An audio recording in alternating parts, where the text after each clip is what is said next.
Each of these little shapes that you see represents what I'm going to refer to in this video as a cluster of leaves in this case.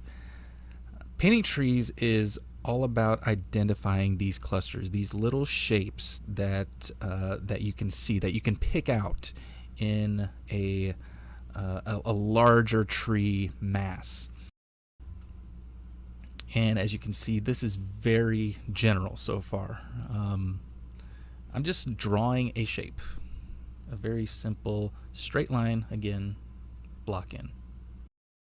And so it's starting to look more like a unified mass. It's still a very simplified shape, but it's starting to already come together as a main form in the painting.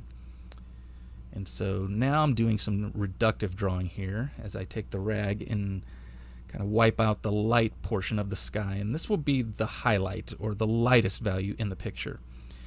It's really gonna help make the tree stand out.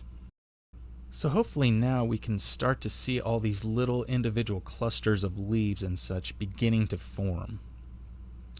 I'm indulging a little bit by creating a few leafy textures here and there, but for the most part I just want to keep things simple. We'll get to the textures later on. Again, this is all about being general before we get specific. And this will be the light value for the dark tree here in the background.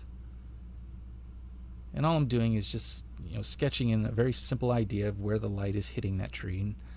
Nothing about this background is going to be detailed. This is how you create this focal point. That tree in the foreground is your main subject and your main focal point. So let it be the only thing that has any major detail.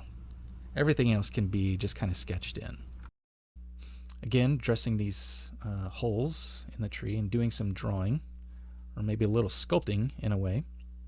I'm not painting the sky here so much as I'm actually painting the tree. But I'm painting the tree reductively, like I would chip away pieces of a sculpture. So I'm contributing to the shape of the tree with these little bits of sky color.